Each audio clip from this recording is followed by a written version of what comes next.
जय गणपति की। कैसे हाल है सबके? आपके कैसे हैं मैम? बढ़िया है। गणेश उत्सव मना रहे हैं सब लोग। हाँ। अभी मैम त्योहार चल रहे हैं ना। 15 दिन बाद जी, जी। क्लास लिए मैम आपने? हाँ, पिछली बार लाइट का प्रॉब्लम हो गया था तो ले नहीं पाई। अभी भी गणेश उत्सव हो रहा है, हमारे बाहर बैठे हुए हैं, तो आवाज भी अगर आप लोगों को आए तो डिस्टर्ब हो सकते हैं आप लोग। मैम का भी फोन आया था, देवयानी मैम का, कि उनका नेटवर्क प्रॉब्लम हो रहा है, तो मैं क्लास में जल्दी आ जाऊं। आवाज आ रही है ना आप लोगों को? हाँ मैम आ रही है। Yes ma'am. तो हम कहाँ चल रहे थे?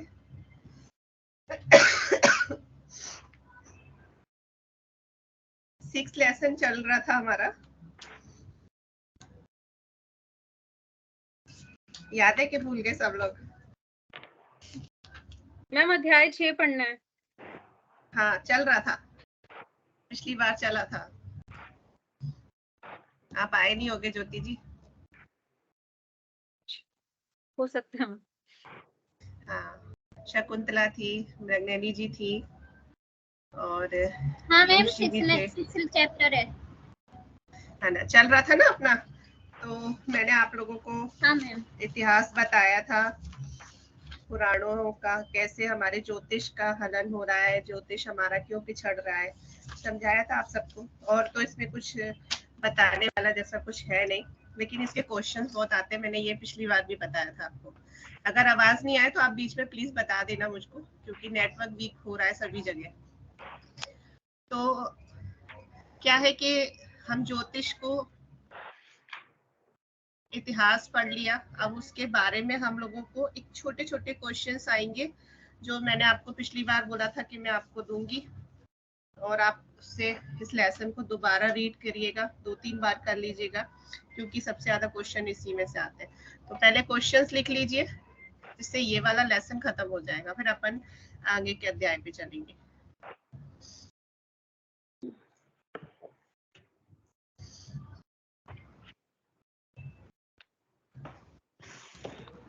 हाँ मैम बोलिए। सब लोग पेन वेन लेके बैठे? Ma'am 1 minute. हाँ, ले लो। आज काफी कम लोग दिख रहे हैं, 12 ही है।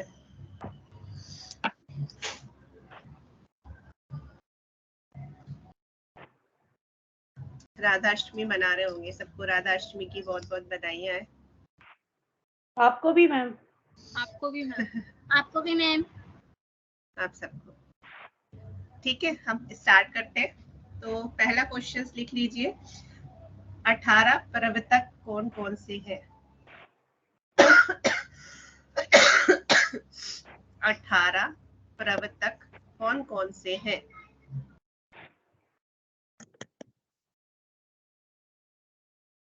वैदिक काल में अथर्ववेद के कितने श्लोक लिए गए हैं? वैदिक काल में अथर्ववेद के कितने श्लोक लिए गए हैं?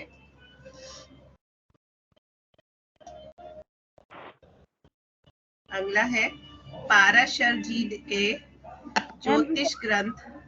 हाँ जी, हाँ जी, लिख लीजिए, आराम से लिख लीजिए।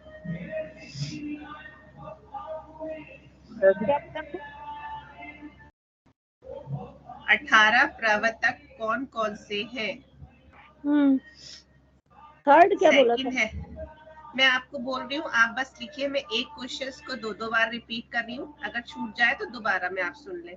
आप बोलेंगे ना तो फिर वो छूट जाएगा, आप दोबारा में सुन लीजिएगा अगर छूट जाए तो। फर्स्ट है, 18 प्रवर्तक कौन कौन से हैं? इसके बाद है, वैदिक काल में अथर्ववेद के कितने श्लोक लिए गए हैं? नेक्स्ट है, पाराशर जी के ज्योतिष ग्रंथ बताएं। पाराशर जी के ज्योतिष ग्रंथ बताएं, कितने ग्रंथ हैं इनके, ये बताना है। अगला है, गर्ग संहिता किसकी रचना है? मैम पाराशर तीसरा दोबारा पाराशर जी के ज्योतिष में कितने ग्रंथ हैं बताइए।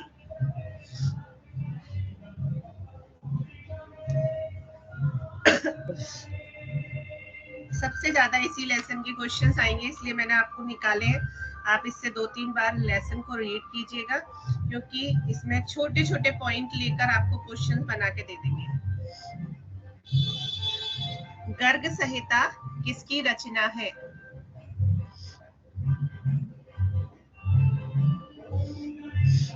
पीयूष जी होल्ड हो गए।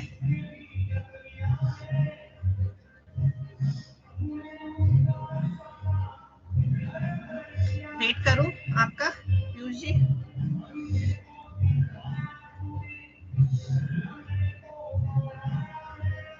पीयूष जी आ गए? जी हाँ।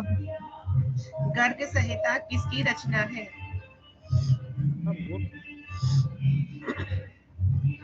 अगला क्वेश्चन है, ज्योतिष इतिहास में 5 कालों के नाम लिखिए।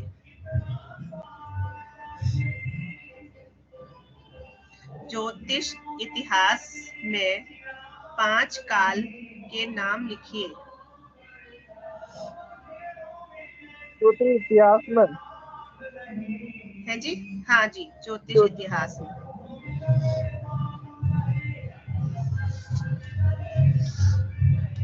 इसके बाद है, पंच सिद्धांतिका किसकी रचना है? पंच सिद्धांतिका किसकी रचना है?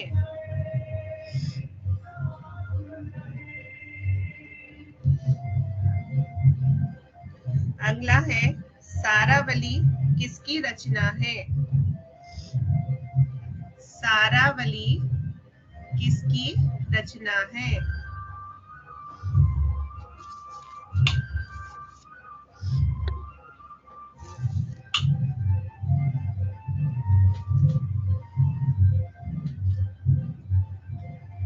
जातक परिजात किसके द्वारा रचित है? जातक परिजात किसके द्वारा रचित है? जातक जातक परिजात।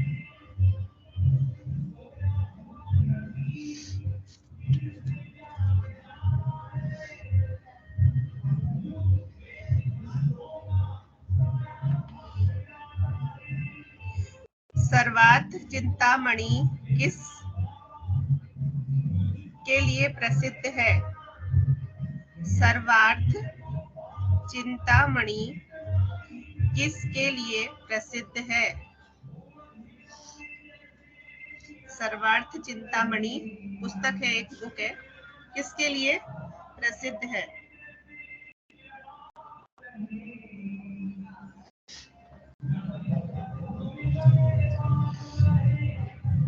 नेक्स्ट है, हाँ जी पीयूष जी कुछ कह रहे हैं आप? चैप्टर कौन सा था? 6th चैप्टर था ना? हाँ जी, उसी के ही निकाल के दिए हैं आपको। जी मैम। आपका काम आसान किया है। जी मैम। लिख लिया? जी जी। सर्वार्थ चिंतामणि किसके लिए प्रसिद्ध है? नेक्स्ट है, गणेश देवज्ञ की रचित पुस्तक के बारे में बताएं। गणेश देवज्ञ की रचित पुस्तक के बारे में बताएं।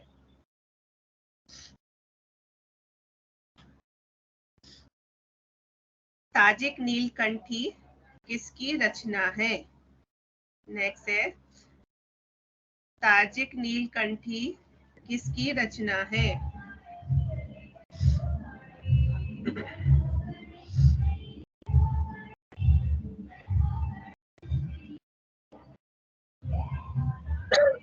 फल दीपिका किसकी रचना है?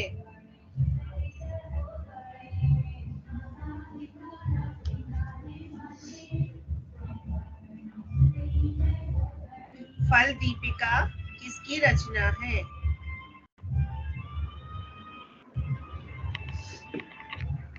मैम इसके पहले वाला क्या बोले थे आप? ताजिक नीलकंठी। हाँ, ताजिक नीलकंठी किसकी रचना है? अच्छा, ताजिक शास्त्र ठीक। अब आपको आगे आएगा, हाँ जी, हिंदी में आएगा। ठीक है मैम, थैंक यू।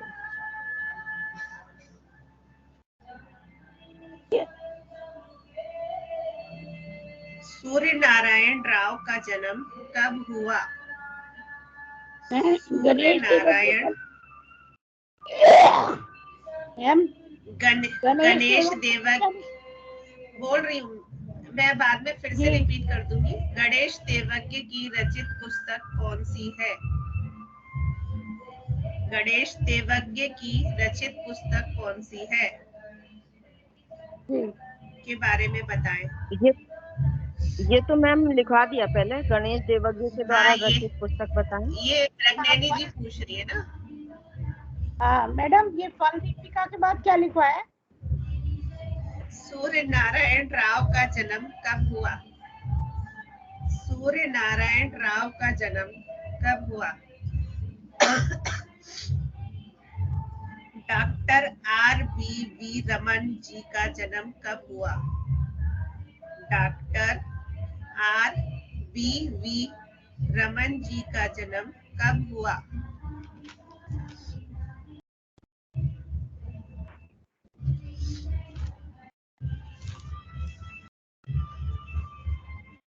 सतयुग में कितने देवता वर्ष हुए? सतयुग में कितने देवता वर्ष हुए?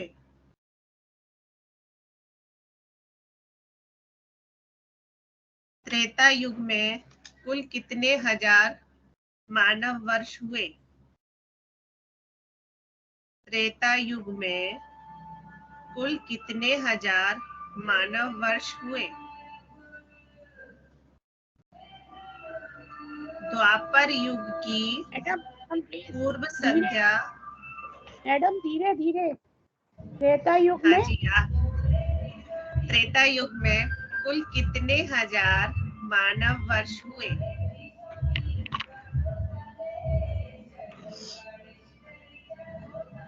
अभी मैं दोबारा रिपीट कर दूंगी, अगर आपका कुछ छूट जाएगा तो आप लिख लेना, है ना।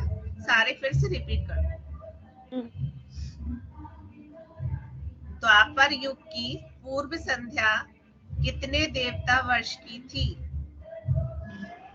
द्वापर युग की पूर्व संध्या कितने देवता वर्ष की थी? कलयुग कितने देवता वर्ष का है? कलियुग कितने देवता वर्ष का है? चतुर्युगी कितने मानव वर्ष का है? हाँ जी, लिखो आराम से लिखो। चतुर्युगी, हाँ जी, कलयुग कितने देवता वर्ष का है?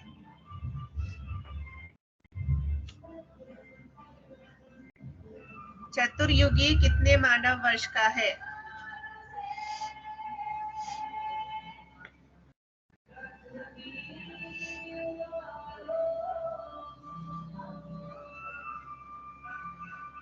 लिखिए।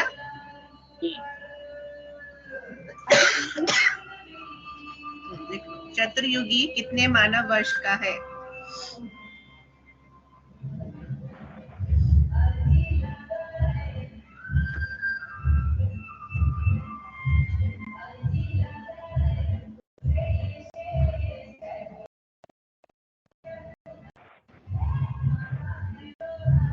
लिखिए।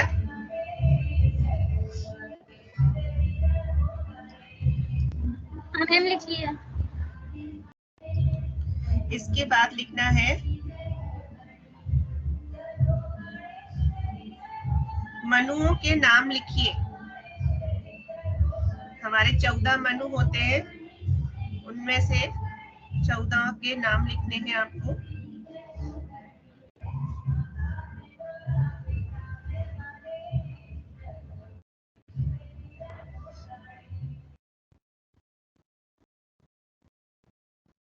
मनुओं के नाम लिखिए। 300 रुपये भाड़ा।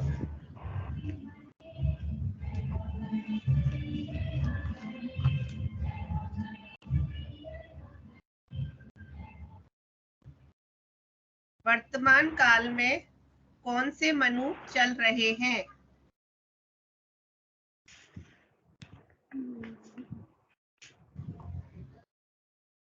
ना सारी बात। आवाज आ रही है? हाँ जी कोई मैम। प्रॉब्लम तो नहीं है? आवाज आ रही है ना? हाँ जी मैम हाँ जी मैम आ रही है। अच्छा, वर्तमान काल में कौन से मनु चल रहे हैं?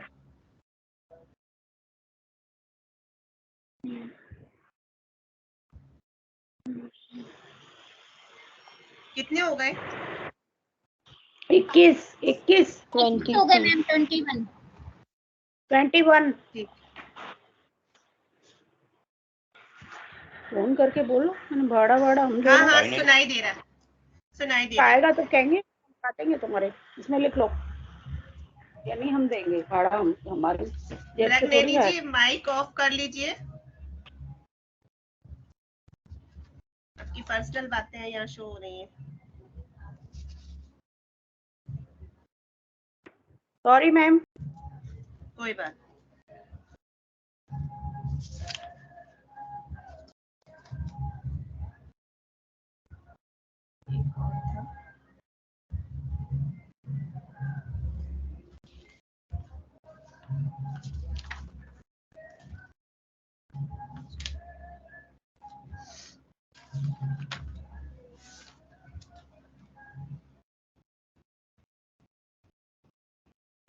श्रुति किसे कहते हैं? ये मैंने पहले दिया था क्या आपको, पहले लेसन में से?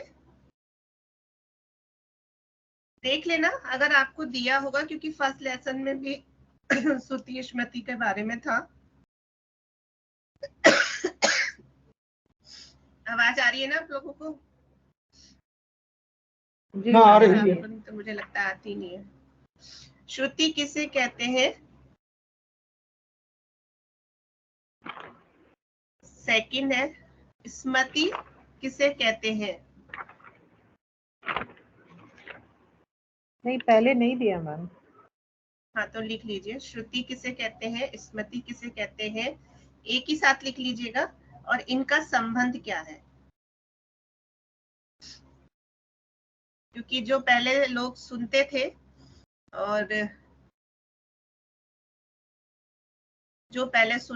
और उसको फिर अपने स्मृति में रखते थे और सुनकर याद रखते थे। लेकिन आज तो हम बुक से पढ़ते हैं, तो पेपर वगैरह उस समय नहीं था, जैसे कि मैं पहले समझा चुकी हूँ ये तो। मैम कितने क्वेश्चन हो गए? अभी लेट ज्वाइन किया मैम।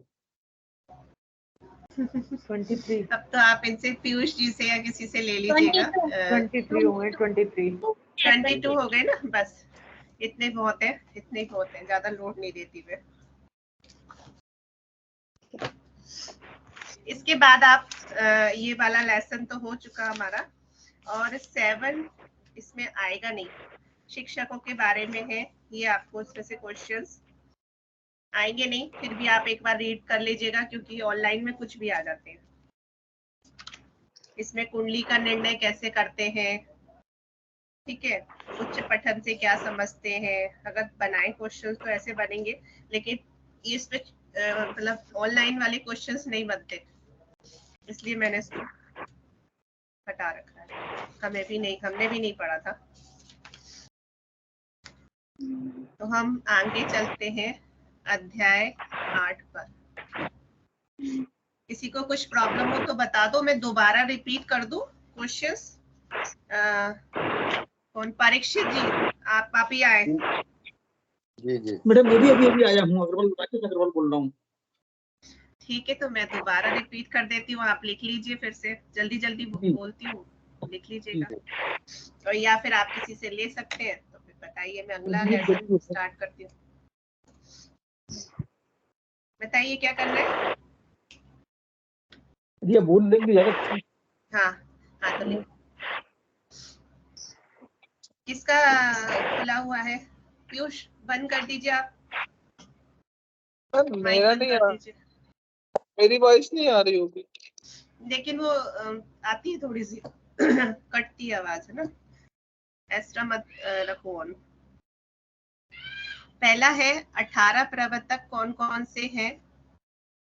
मिस्टी जी आपने पूरे लिख लिए? मिंटी जी सॉरी, मैं हाँ मिस्टी जी याद मैम, रखती हूँ। हाँ जी मैम, लिखा है मैंने। सॉरी। तो आप बोलिए जिससे जी मुझे मैम। टैली हो जाएंगे कि क्या कुछ छूटा तो नहीं है। हाँ जी मैम। पहला क्वेश्चन था 18 प्रवर्तक कौन कौन से हैं। आराम दूसरा से है, बोलिएगा। हाँ, सेकंड है वैदिक काल में अथर्ववेद के कितने श्लोक लिए गए हैं।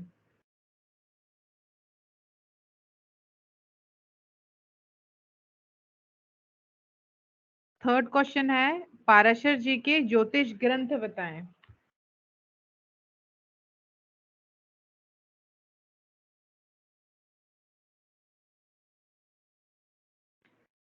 फोर्थ है कर्क संहिता किसकी रचना है। मैडम थोड़ा धीरे धीरे। हाँ हाँ हाँ, सॉरी।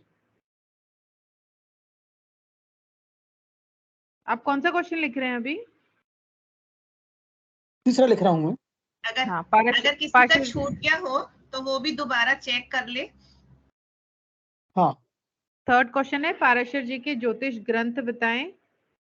फोर्थ है कर्क संहिता किसकी रचना है।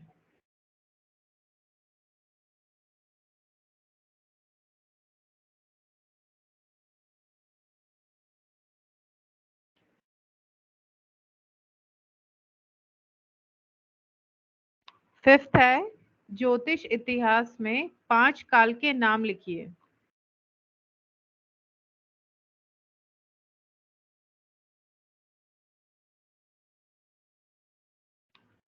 ज्योतिष इतिहास में 5 काल के नाम लिखिए।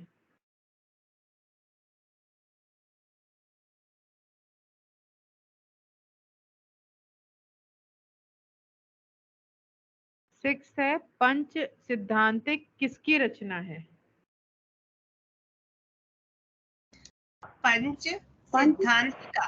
सिद्धांतिका सिद्धांतिका, पंच सिद्धांतिका किसकी रचना है। जी।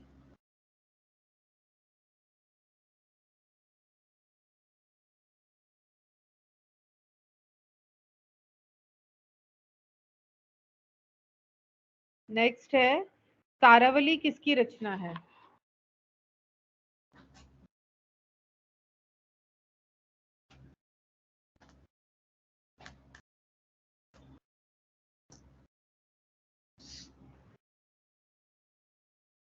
आपने लिख लिया? नेक्स्ट बोलूं?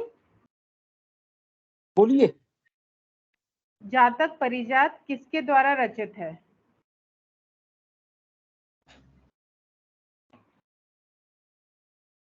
जातक परिजात किसके द्वारा रचित है।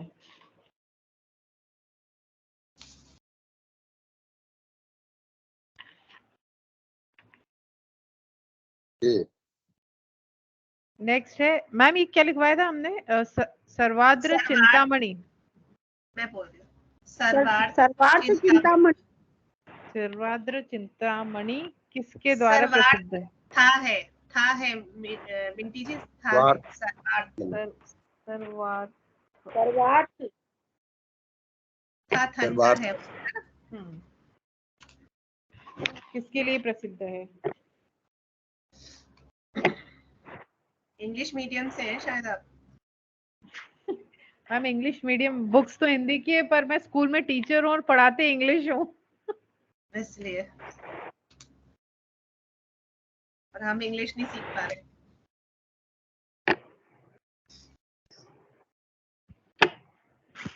गणेश देवग्र की रचित पुस्तक के बारे में बताएं। मैडम ये एक्चुअल वर्ड क्या है, देवज्ञ है या देवग्र। देवज्ञ क्या ज्ञानी, ज्ञानी का लास्ट में क्या ज्ञानी का। ठीक है, ठीक। गणेश देवज्ञ देवज्ञ की रचित पुस्तक बताइए। देवज्ञ की रचित पुस्तक।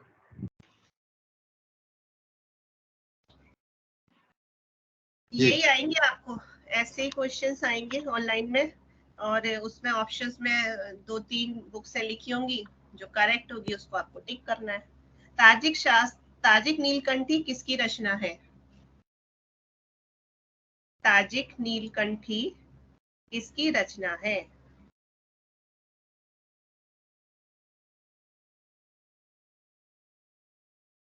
फल दीपिका किसकी रचना है? फल दीपिका किसकी रचना है?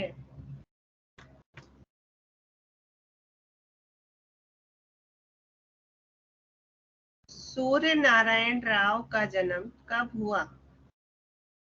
सूर्य नारायण राव का जन्म कब हुआ? जी। राकेश जी, अगर आपका छूटे तो बता दीजिएगा। Yes madam. Doctor R.B.V. Raman ji का जन्म कब हुआ? Doctor R.B.V. रमन जी का जन्म कब हुआ?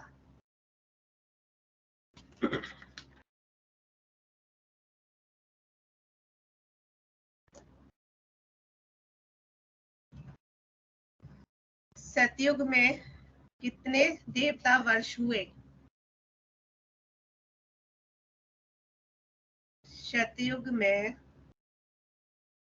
कितने देवता वर्ष हुए? परीक्षित जी लिख पा रहे हैं ना? छूट तो नहीं रहा? जी। नहीं नहीं। ओके। त्रेता युग में कुल कितने हजार मानव वर्ष हुए? त्रेता युग में कुल कितने हजार मानव वर्ष हुए?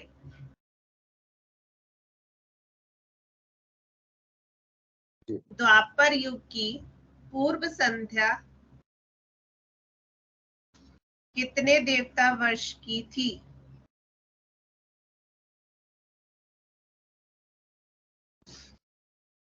यही लिखवाया था ना मैंने?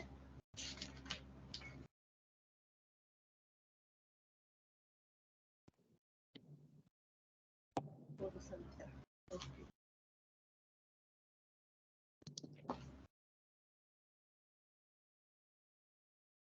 द्वापर युग की पूर्व संध्या कितने देवता वर्ष की थी? नेक्स्ट है, कलयुग कितने देवता वर्ष का है? कलयुग कितने देवता वर्ष का है? चतुर्युगी कितने मानव वर्ष का है?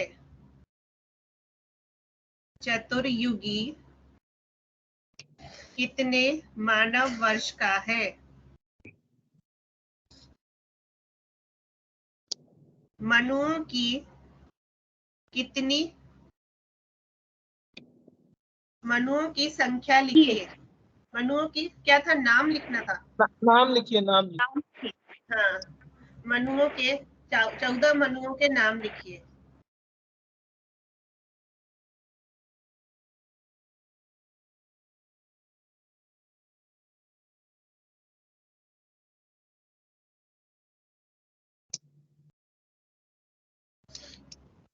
चौदह मनुओं के नाम लिखिए।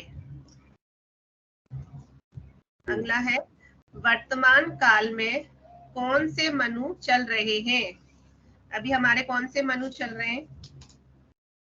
सातवें। सातवें। व्यवस्वतः। हाँ। एक और था, लास्ट वाला कौन सा था? श्रुति स्मृति किसे कहते हैं? इनका संबंध क्या है? श्रुति स्मृति स्मृति किसे कहते हैं?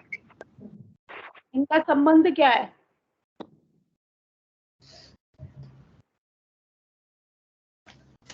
चलो, ये तो हो गए क्वेश्चन आंसर। चलिए अगले लेसन पे।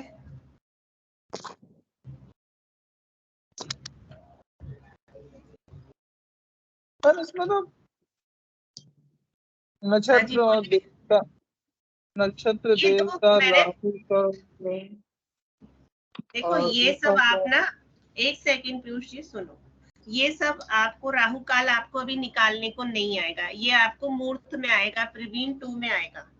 अभी मैं आपको बता भी दूंगी तो कोई मतलब नहीं है, क्योंकि आप इसको निकाल पाएंगे नहीं निकाल पाएंगे। राहु काल कैसे निकालते हैं, दिन मान से निकालेंगे, मेथड है इसकी, वो आपको मैथ्स मतलब मूर्त आएगा प्रवीण 2 में, उसमें सिखाएंगे। वो तो राहु काल, वो गोधूली बेला, इसका- प्रदोष काल, है ना। ये कुछ तो इसमें क्या है कि डाल दिया है जबरदस्ती का, वो इसका काम का नहीं है।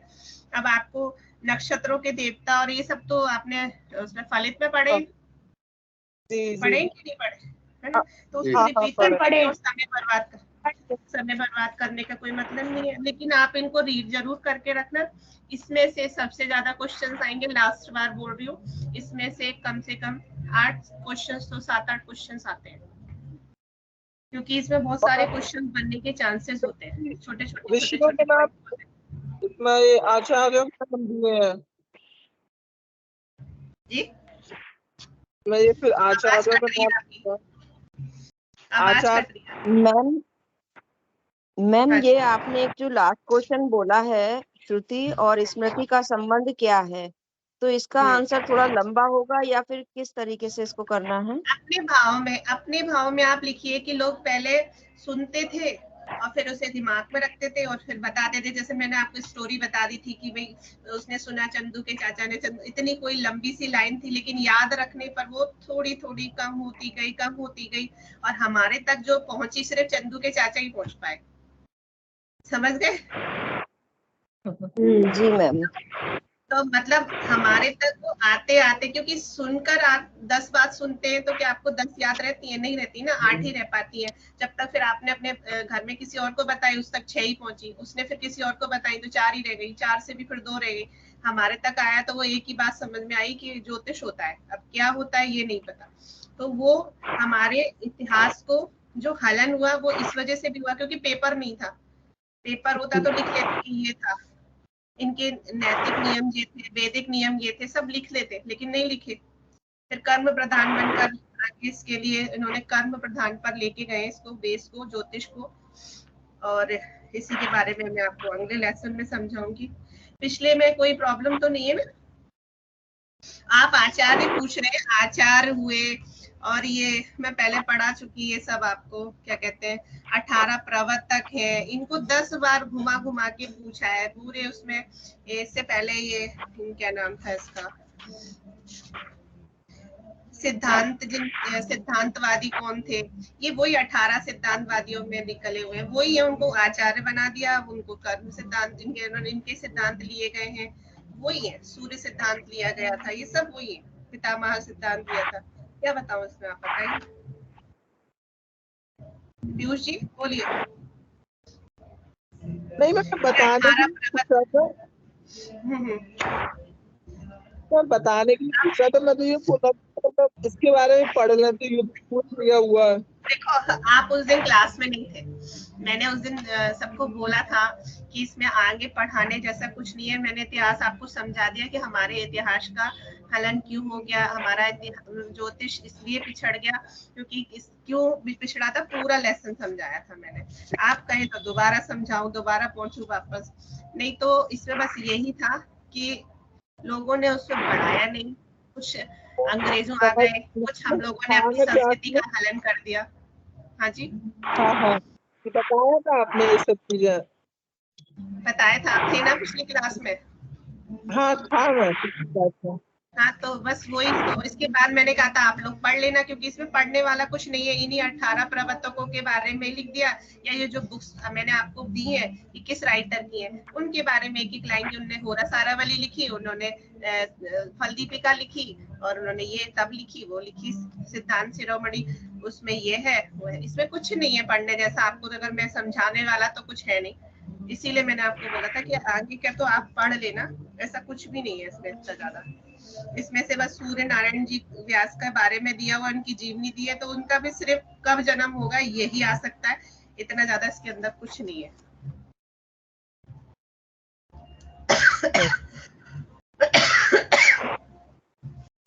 तो 8 पे चले कि नहीं अध्याय? पीयूष जी बताइए, आगे चले कि नहीं चले? कर लीजिए। चले। मैग्नेनी जी आप अपना वो बंद कर दीजिए माइक।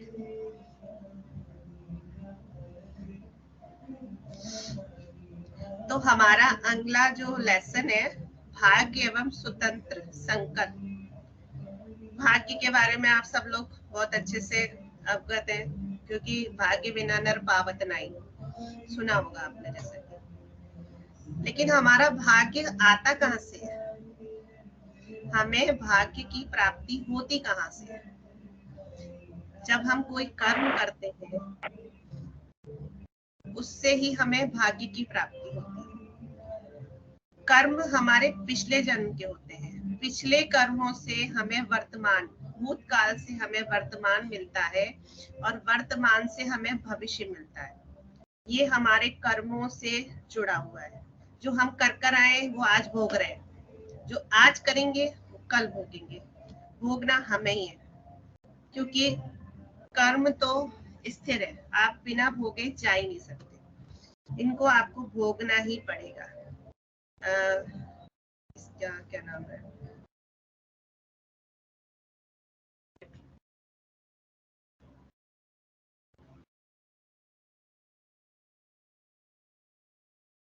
नंदा जी है क्लास में? नंदा जी है? आज नहीं है मैम शायद वो। अच्छा, आज उन्होंने बहुत अच्छा स्टेटस डाल रखा है। तो कर्मों के बारे में ही है कि भाई आपको जो कर्म है, आपके जो प्रारब्ध में है, आप बिना भोगे उनको नहीं रह सकते। वो आपको भोगना ही पड़ता है, क्योंकि हम जो कर आए उसको हमें भोगना है, किसी और को नहीं भोगना है। इसमें भी हम अपने कर्म करने के लिए स्वतंत्र हैं। आप किसी को गाली भी दे सकते हो, पैर भी छू सकते हो, नमस्कार भी कर सकते हो, जय राम जी की, जय सीताराम, जय गणपति, कुछ भी कर सकते हो। इसके लिए आप स्वतंत्र हो, बंधन में नहीं हो। बल्कि हिंदुओं के, मुसलमान की भी जय जयकार कर सकते हो। आपकी पूरी स्वतंत्र है, क्योंकि आप कर्म प्रधान, आप खुद का जो कर्म करना है आप वो करो। ब्राह्मण हो के आप छोटा काम कर सकते हैं, छोटे हो के आप बड़ा काम कर सकते हैं, क्योंकि हर कोई अपना कर्म करने के लिए स्वतंत्र है। लेकिन उस कर्म से हमें क्या बन के मिलता है? उस कर्म से हमें मिलता है भाग्य, जो हमें अगले काल में मिल सकता है, इसी जीवन में आगे मिल सकता है। लेकिन वर्तमान में हम पिछला खा रहे हैं। कहते हैं ना कि पूर्वजों का खा रहे हैं। पिछले जीवन में बहुत पुण्य करके आया है जो व्यक्ति आज बैठ के खा रहा है। इस तरह की हम जो कहावतें सुनते हैं वो सत्यता है, क्योंकि जीवन में आपको आज किया और मिल जाए ऐसा नहीं होता। आज आपने कोई कर्म किया है और आपको मिलेगा, ऐसा नहीं है। आपका किया हुआ कर्म पता नहीं किस जन्म में आपको मिलेगा, किस जीवन में मिलेगा। इतनी आपकी 11 लाख योनियां हैं मानव जीवन में, तो पता नहीं कौन सी योनि में मिलेगा। तो इसके लिए हम कहते हैं अच्छा कर्म करो, आपको पता नहीं कब उसका फल मिलेगा, और बुरा कर्म मत करो, इसका फल तुम्हें जीवन में एक बार जरूर मिलेगा। इस तरह का हमारे घर के बड़े लोग हमको तत्पर बोलते रहते हैं, लेकिन हम सुनते ही नहीं है। एक बार एक जंगल में भील होता है, भील तो भील कह लो या गरीब इंसान होता है जो जंगल में ही रहता है। और उसी समय उसके यहाँ पे उसकी झोपड़ी में एक राजा भटकता हुआ जंगल में आ जाता है। वो राजा को नमस्कार करता है और अपने झोपड़ी में ठहराता है। अब राजा को बहुत भूख लगती है, क्योंकि पूरे दिन वो जंगल में भटक रहा होता है, आंधी तूफान आ जाता है तो वो घबरा जाता है। सारे सिपाही बिछड़ जाते हैं। सुबह का निकला होता है, भूख के मारे बहुत परेशान होता है। तो भील से कहता है कि कुछ खाने को है? तो वो कहता है कि मेरे पास तो कुछ खास नहीं, सत्तू है। तो वो सत्तू घोल के राजा को दे देता है। हालांकि वो बहुत डरता है कि एक राजा होकर ये सत्तू कैसे खा सकते हैं, इनको 56 भोग खिलाने चाहिए। वो फिर भी विवश होकर उनके सामने कहता है मेरे पास तो यही है, और वो सत्तू राजा खा लेते हैं। वो जाके उनको बोलता है राजा को कि आप मेरी झोपड़ी में आराम कीजिए, डरिए मत, चिंता मत कीजिए, कोई यहाँ पे जानवरों से आपको कोई डर नहीं रहेगा, मैं बाहर आपकी रक्षा करूंगा जब तक आपके कोई सैनिक नहीं आते। तो बोले अच्छी बात है। राजा अपनी उसी झोपड़ी में वास कर देता है और सो जाता है। रात हो जाती है, वो सो जाता है।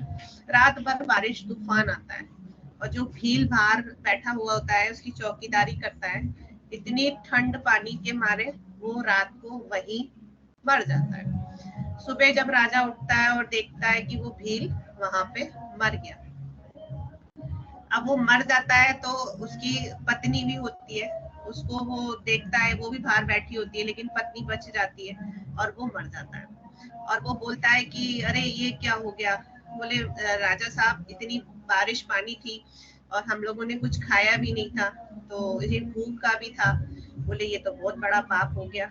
मुझे राजा होकर अपने राज्य के सभी जंगल के ही हो या कहीं के भी हो, मेरे आसपास के एरिया के जितने लोग हैं, मुझे उनकी रक्षा करनी चाहिए थी, ना कि उनको मृत्यु के मोड़ पे लाना था। अब वो बहुत क्षमा याचना मांगता है उससे, उसकी पत्नी से, और बोलता है कि आप एक काम करो, मैं आपको इस झोपड़ी से अच्छी जगह पे रखवाता हूँ। और वो उसको अच्छी जगह कर देता है, वो सब कुछ देता है, लेकिन उसको मन में एक गलानी रह जाती है, पछतावा रह जाता है कि मैं अगर रात को उस भील को बोल देता कि मेरे साथ ही सो जाओ, क्योंकि राजा भी कभी अपने बरोबर में किसी को बिठाना पसंद नहीं करता, क्योंकि उसका अहम होता है। मैं अगर बोल देता कि मेरे साथ बैठ जाओ, तो शायद वो बच जाता कि मेरे साथ ही अंदर सो जाओ, रक्षा अंदर से भी हो जाएगी। लेकिन मैंने नहीं बोला। मैंने भोजन करते समय शायद उससे पूछ लिया होता कि आप लोगों ने कुछ खाया कि नहीं, तो शायद वो बच जाता। अपने मन में इतनी गिलानी लिए लिए वो अपने राज्य में रहता रहा। इस तरह से काफी वर्ष बीत गए। राजा दुबला होता गया, सोच सोच के अपने अंदर घुटता रहा। इतना घुटा कि मतलब उसको वैद्य जी बुलाए गए। वैद्य जी बोले इनको दवाई नहीं लग रही है, तो पंडित जी बुलाए गए। पंडित जी से कहा कि बताइए क्यों इतने सूख रहे हैं, इतने कमजोर हो रहे हैं। तो पंडित जी ने उनका देखा तो बोले कि आप बताओ क्या बात है। बोले मन में एक गलानी है कि मैं उस भील को बोल नहीं पाया, तो मेरे पास सो जाओ। बाहर आंधी तूफान बारिश, अगर मेरे लिए आंधी तूफान बारिश है तो इसके लिए भी थी। मुझे बोलना चाहिए था। मुझे दुख है कि एक युवा मेरी वजह से मर गया। बोले आप चिंता नहीं करो। बोले क्यों? आप यहाँ के साहूकार के बेटे को बुलाओ। साहूकार के बेटे को बुलाया गया। साहूकार का बेटा जैसे ही आया तो उसने पांव छुए, नमस्कार करा राजा जी। तो बोले कि ना तुम मुझे जानते हो? बोले हाँ। बोले कि कैसे जानते हो? बोले मैंने आपको सत्तू खिलाया था। बोले सत्तू? मैंने तो इस जीवन में सत्तू ही नहीं खाया कभी। बोले आप याद करो, आपने जंगल में सत्तू खाया था। बोले हाँ हाँ, मेरे को तो भील ने सत्तू खिलाया था। बोले मैं वही भील हूँ। आज आपको भरपेट भोजन खिलाने की वजह से, आपको अच्छे आसन पर सुलाने की वजह से मुझे एक साहूकार के यहाँ जन्म मिला और मैं एक साहूकार का पुत्र बन गया। तो ये उसको उसके कर्म के प्रभाव से ऐसा मिला। लेकिन बोले मैं अच्छे कर्म की वजह से मुझे पुरानी याददाश्त भी थी, जो मैं आपको पहचान गया, और उसी समय उसकी याददाश्त समाप्त हो जाती है। उस पंडित के प्रभाव से वो आ जाती थी उस समय और उसको याद दिला देता है, और फिर बाद में वो समाप्त हो जाती है। इसका सिर्फ मतलब ये है कि हमने कभी कहीं कर्म किया है, कुछ अच्छा या बुरा जो भी किया, वो हमारे सामने जरूर आता है। इस जन्म में नहीं मिला तो अगले जन्म में मिला, लेकिन मिलता जरूर है। किसी का जीवन बचाया तो उसको अच्छा जीवन मिला। इसी तरह से है, कोई भी व्यक्ति जो संकल्प करता है, ये कर्म विचार है, उसे पूरा कर सकता है, पर वह व्यक्ति अपनी सभी इच्छाओं का संकल्प नहीं कर सकता। ये शोपेनहावर कहते हैं, प्रत्येक व्यक्ति सदा से भाग्य एवं स्वतंत्र संकल्प के आपसी संबंध के बारे में विचार करता आया है। प्रश्न यह है कि क्या प्रत्येक व्यक्ति केवल एक असहाय दर्शक की भांति मनुष्य है, जो उसके सामने होने वाली घटनाओं को बस देखता रहता है? क्योंकि राजा अपने मन में यही गलानी कर रहा था कि भाई मैं कुछ नहीं कर सका, मैं कुछ नहीं कर सका।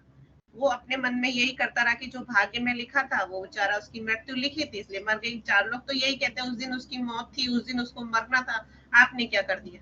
इस तरह से सब लोग कह देते हैं। तो अपन ये सब सोच लेते हैं कि जो उसके भाग्य में लिखा था इसलिए ऐसा हुआ। ज्यादातर लोगों के प्रश्न यही आते हैं। तो क्या हम कठपुतली हैं? हम अपने हाथ से कुछ नहीं कर सकते? इस तरह से उन्होंने लिखा है, जो उसके सामने होने वाली घटनाओं को बस देखता रहता है और उसकी प्रतिक्रिया केवल पूर्व निर्धारित व्यवहार के रूप में होती है? क्या वह केवल एक कठपुतली की तरह भाग्य की डोरी के सहारे जैसे नचाए नाचता रहता है, अथवा क्या वह अपने भाग्य का ढांचा बदल सकता है? यह एक मनोरंजक और अनंत काल तक चलने वाला वाद विवाद है।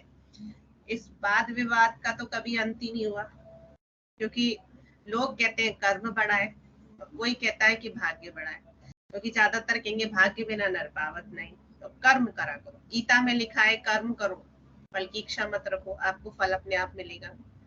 और ये भी गीता में एक श्लोक में लिखा है, मुझे याद नहीं है वो श्लोक तो, कि भाग्य अगर बलवान है तो जातक कहीं भी बैठे उसे उसके भाग्य का मिलकर ही रहता है। अब इस पर जब वाद विवाद हुआ तो एक बार ऐसे ही एक ज्ञानी चंद्र जी गुरु थे, तो मैं कथाओं से ही सुना सकती हूँ आप लोगों को, अगर आपको इंटरेस्ट आ रहा है कि नहीं है मुझे पता नहीं। तो कैसा लग रहा है वैसे कहानियां सुनकर? हाँ मैम अच्छा लग रहा है मैम। मैम इंटरेस्टिंग है। मेरे पास ढेर है कहानियों का ढेर है। तो एग्जांपल के साथ जी जी, तो ज्ञानी चंद जी एक गुरुदेव थे, उनके दो शिष्य थे। पहला था भाग्यचंद और दूसरा था कर्मचंद। अब भाग्यचंद कहता है मैं बड़ा हूँ और कर्मचंद्र कहता है मैं बड़ा हूँ। उनके इन तकरार से गुरुजी बहुत परेशान थे। जब देखो तब उनमें दोनों में एक ही लड़ाई होती थी, मैं बड़ा हूँ मैं बड़ा हूँ मैं बड़ा हूँ मैं बड़ा हूँ, दोनों लड़ते रहते थे। एक दिन वो गुरुजी के पास जाकर बोलते हैं, गुरुजी आप हमारा निर्णय कर दो, हम दोनों में से ये बताओ कौन बड़ा है, कौन महान है? भाग्य बिना कोई आदमी कुछ पा सकता है? कर्म कहता है बताओ बिना कर्म करे कोई जी सकता है क्या? बिना कर्म करे किसी को कुछ मिल सकता है? नहीं भैया, ऐसा तो नहीं है। दोनों की अपनी अपनी स्थिरता है, अपनी अपनी जगह, अपना अपना स्थान है। नहीं नहीं आप बताओ, आज तो आपको बताना पड़ेगा। अब गुरुजी बोलते हैं ठीक है, ऐसा करना, कल आना तुम दोनों जने, मैं तुम्हारी परीक्षा लूंगा, जो पास होगा उसको ही मैं बड़ा बना दूंगा। ठीक है। अगले दिन दोनों आए, गुरुजी ने दोनों की आंखों पे बांधी पट्टी और एक काल कोठरी में छोड़ आए। काल कोठरी में छोड़कर बंद कर दिया, जिसमें कहीं रोशनी, कहीं कोई उजेला, कहीं कोई साधन नहीं था जिससे कुछ दिख सके। पट्टी खोली दोनों ने और देखा तो गप अंधेरा, एकदम बिल्कुल अंधेरा, हाथ से हाथ नहीं दिख रहा था। अब इतने अंधेरे में दोनों बेचारे बैठे रहे। अब सोचे क्या करें क्या करें। एक दिन निकल गया, 2 दिन निकल गए, अब तीसरे दिन तो भूख लगेगी लगेगी इंसान को, तो क्या करें? भाग्य ने कहा भाई जो प्रभु की इच्छा, क्योंकि भाग्य हमेशा प्रभु की इच्छा प्रारब्ध पर कहता है। मैंने कोई किया होगा बुरा काम, किसी को नहीं दिया होगा खाना पीना, तो मुझे भी खाना नहीं मिल रहा। भाग्य ने ऐसा बोल दिया, मैं अपने प्रारब्ध से भोग रहा हूँ, अब जो हरि की इच्छा। अब हरि की इच्छा कहकर वो बैठ गया हरि का जाप करने के लिए। उसने हरि का जाप स्टार्ट कर दिया, जिससे उसे भूख प्यास की तरफ ध्यान न जाए और वो हरि हरि हरि हरि करने लगा। अब कर्म कहाँ नहीं चला बैठता। कर्म को तो ये था कि भाई मुझे तो चाहिए खाने को, क्या करूं? कर्म ने क्या करा कि टटोलना चालू किया, जमीन से टटोलता टटोलता पूरे कमरे को नाप लिया। उसने देखा कि कमरे में ही कहीं कोने में उसको एक मटकी मिल गई और उस मटकी में मिले चने, और उसने वो चने निकाले और खाए। चने वो खुद खा लेता था और पत्थर निकलते थे, क्योंकि चनों के साथ बीच बीच में पत्थर भी आते थे, और जब पत्थर निकलते थे तो उसको वो भाग्य की तरफ फेंक देता था, क्योंकि हर प्राणी चाहता है कि फल हम खा ले और पत्थर दूसरे की तरफ फेंक दे। तो उसने भी वही किया, उसने चने खुद खाए और पत्थर उधर फेंकता गया। अंधेरे में उसे कुछ दिख तो रहा नहीं रहा था, वो फेंकता गया खाता गया। इस तरह से उसको 2 दिन और निकल गए। अब गुरुजी ने सोचा आज तो 5वां दिन हो गया, पता नहीं मेरे शिष्यों का क्या हो रहा होगा, खोल के देखता हूँ। जब खोल के देखा तो सबसे पहले भाग्य दिखा, हंसता मुस्कुराता, वो सॉरी कर्म दिखा, हंसता मुस्कुराता हुआ, चहकता हुआ मुख उसका। तो बोले कि तुम तो बड़े चहक रहे हो, क्या बात है? बोले गुरुजी मैंने तो खूब चने मिले, मैंने खूब ढूंढा, अपना कर्म किया और कर्म से मुझे चने मिल गए और मैंने तो चने खाए, तो मस्त रहा, कोई दिक्कत नहीं आई। बोले भाग्य कहाँ है? बोले वो बैठा है कोने में बेचारा कहीं। बोले कोने में भाग्य? बोले हाँ। बोले रो रहा है, हरी हरी हरी हरी हरी कर रहा है। बोले अच्छा। बोले भाग्य पर अपने प्रारब्ध को रो रहा है। उन्होंने कहा अच्छी बात नहीं है ये तो। उसको देखा उन्होंने, तो उन्होंने कहा अरे भाग्य उठो। बोले हाँ, हरी हरी हरी जाप उसने छोड़ा। जी गुरुदेव। तो बोले तुम कैसे हो? बोले ठीक हूँ, बस बिना भोजन पानी के 5 दिन आदमी रहेगा तो कैसा होगा गुरुदेव। तो बोले कि ना अब तुम बताओ कि भाग्य बड़ा या कर्म बड़ा? तो बोले कि ना भाग्य ने भी कहा भाई कर्म बड़ा है, उसका पेट भर गया होगा। उन्होंने तुरंत उस कमरे में रोशनी कर दी। जैसे कमरे में रोशनी करी तो देखा कि जो मटकी थी वो चने की खाली हो गई थी, लेकिन जो उसने पत्थर फेंके थे भाग्य की तरफ, वो सारे हीरे बन गए। वो हीरे बन के चमकने लग गए। जब जैसे हीरे बन के चमके, तो अब आप लोगों से क्वेश्चन है मेरा, तो बताइए भाग्य बड़ा या कर्म बड़ा, या दोनों में से क्या चीज को महत्व मिला?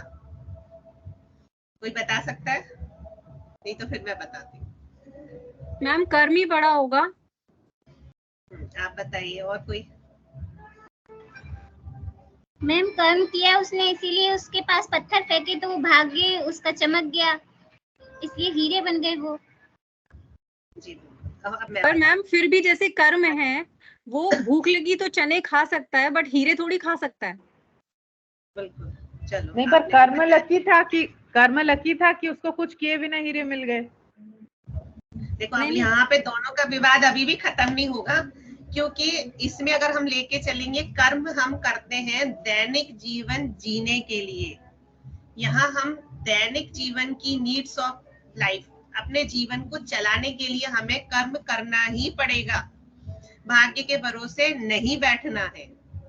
आज हम बैठे रहे कि हमारे भाग्य में होगा तो आज भोजन बन के आ जाएगा, ऐसा नहीं है। रसोई में जाना पड़ेगा, आटा लगाना पड़ेगा, रोटी बनानी पड़ेगी, उससे पहले पति देव को कमा के लाना पड़ेगा, जब आटा आएगा तब रोटी बनेगी। तो कर्म करे बिना नहीं मिल सकता। आपके पास हीरे रखे भी होंगे तो आप उनको नहीं खाएंगे, बिल्कुल सही बात थी आपकी, उसको नहीं खाएंगे। लेकिन यहाँ उसने हरि नाम जपा था, उसने आज वर्तमान में सुख नहीं पाया, वर्तमान उसका परेशानी में गया, लेकिन भविष्य में वो हीरो से हजारों करोड़ों चने खरीद सकता है। बताइए कि नहीं खरीद सकता? हाँ मैम सही है ना? तो जो वर्तमान में किसी तरह की मार सह लेता है, उसका भविष्य अच्छा हो जाता। और जो आज में जी लेता है, जो वर्तमान में जीना जानते हैं, खाओ पियो मौज करो दुनिया की भाड़ में, इस तरह की जो जीवन जीते हैं वो आज अच्छा जी लेते हैं, आज उनका बढ़िया निकल जाता है। लेकिन वर्तमान में उन्हें अपने जो पुराने अतीत के कर्म है वो भोगने पड़ते हैं, क्योंकि कर्म से कहते हैं ना, आज आप कुछ भी स्थितियां हो, लोगों को हम हमेशा ये कहते हैं काम तो करो, कर्म तो करो।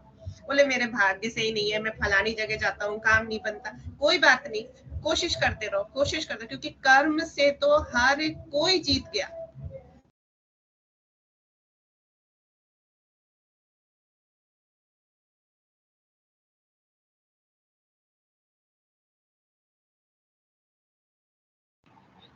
मैम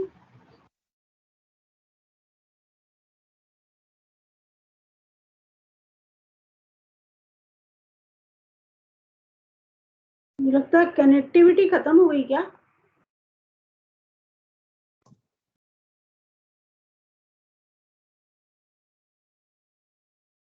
कनेक्टिविटी खत्म हो गई,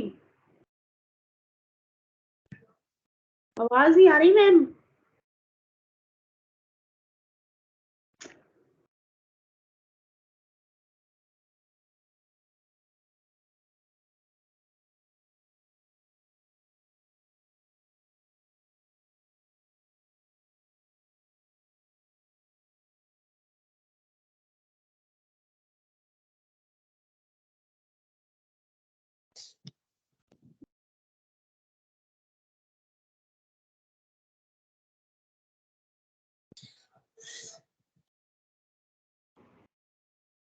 आज क्लास भी ज्योति 5:30 स्टार्ट हुई ना, कुछ नेटवर्क इशू है? आज फर्स्ट क्लास तो हो नहीं पाई ना ड्यू टू नेटवर्क। हाँ तो 5:30 ये वाली जो क्लास स्टार्ट हुई वो 5:30 हुई ना। 5:30 हाँ।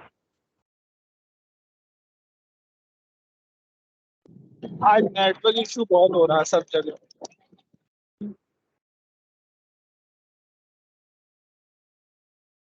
ये जो सर ने क्वेश्चंस दिए थे 250 अराउंड, ये हो गए हैं क्या सब लोग के? मेरे तो 30 हुए। नहीं मैम नहीं हुए, अभी पूरे नहीं हुए। पूरे नहीं हुए ना। मैम हमें तो कुछ मिले भी नहीं है। हाँ कुछ तो मिले ही नहीं है। मैंने तो उनसे पूछा भी है, पूछा भी था सर से। गणित ज्योतिष में कोई होमवर्क था क्या? गणित मैं अलका मैम कह रही थी क्लास में डिस्कस करेंगे। नहीं, गणित ज्योतिष में कोई होमवर्क मिला था क्या? नहीं मैम हाँ मिला था। कोई अंतर्दशा नहीं, अंतर्दशा किसकी अंतर्दशा? अच्छा, जैसे मंगल पे भोग और भोग वाली साधन का दिया था सर ने। नहीं अभी तो किसी ने, हमने तो नहीं किया, बाकी पता नहीं। मैंने भी नहीं किया। मैं तो इन्हीं क्वेश्चंस में देख लिया मैंने, तो उसमें लग गई। नहीं करा मैंने। हाँ नहीं करा क्वेश्चंस वाले। 250 क्वेश्चन है, 250 नहीं है, ज्यादा ही है।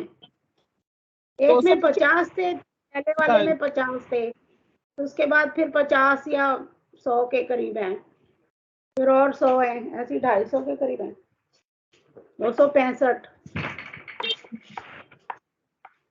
75 का समथिंग है। ज्यादा ही है क्वेश्चन। पहले 50 है, वो 50 तो किए मैंने, इसमें से कुछ रह गए। बट उसमें मैथ्स के क्वेश्चन है क्या? मुझे तो मैथ्स वाले समझ में नहीं आए। सामान्य ज्योतिष में इसके पहले क्वेश्चंस लिखवाए गए हैं क्या? पाए कोई शेयर कर सकता है अगर लिखे हुए हैं तो? मैं देखूंगी बेटा, मैं देखूंगी, मैंने दूसरी कॉपी में लिखा है। मिंटी तुम्हारे पास लिखे हैं क्या? हाँ ज्योति मैंने लिखे हैं। चैप्टर 2-3 के दिए थे मैम ने, और मेरे पास चैप्टर 1 के भी है, 1, 2, 3 के दिए थे। 1 के तो मेरे पास भी नहीं है। शेयर कर लूंगी। आप इस पे डाल दोगी क्या ग्रुप पे? हाँ मैं ग्रुप पे डाल दूंगी। मेरा भी मिस हुआ है कोई सा। चलो थैंक यू। इसका जो प्रीवियस चैप्टर है ना जी, उसमें मैम ने 10 क्वेश्चन दिए थे, वो 10 लिखे हुए हैं मेरे पास। उसके पहले के मेरे पास 15 लिखे हुए हैं। तो ठीक है, जो भी है मैं शेयर कर दूंगी। हाँ आप ग्रुप पे डालेंगे? हाँ मैं ग्रुप पे डाल दूंगी। आप ग्रुप पे डाल दीजिए। हाँ जी मैं ग्रुप पे डाल दूंगी। मैं बाहर गई हुई थी तब के होंगे कोई। हाँ मैं ग्रुप पे डाल दूंगी बिल्कुल। Thank you. चलो क्लास खत्म हो गई। मैम तो दिख ही नहीं रही है, मुझे लगता है खत्म ही हो गया। आई थिंक आज की क्लास यहीं तक थी। टीवी बना लेना चाहिए। चलो सब लोग सर्वे भवंतु कर लेते हैं। हाँ उसको आता वो आज जिसको आता वो स्टार्ट कर दो। भवन्तु सुखिनः सर्वे सन्तु निरामया, सर्वे भद्राणि पश्यन्तु, मा कश्चित् दुःखभाग् भवेत्। ओम शांति शांति शांति। जय गणपति की। जय गणपति को। जय गणपति सभी को जय गणपति की। हाँ जय गणपति की। मेरा नेटवर्क चला गया है तो क्लास को लीव कर लेते हैं। आवाज आ रही है? ठीक है मैम। यस मैम आ रही है। मैम हाँ मैम आ रही है।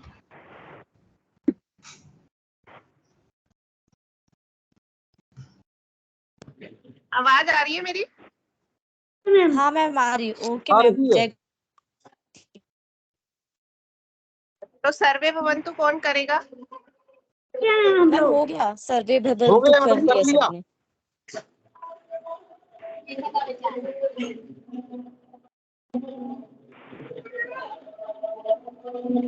हेलो, क्या यहाँ गणेश जी बैठे, आवाज आ नहीं रही है? क्या है उनका मोबाइल का?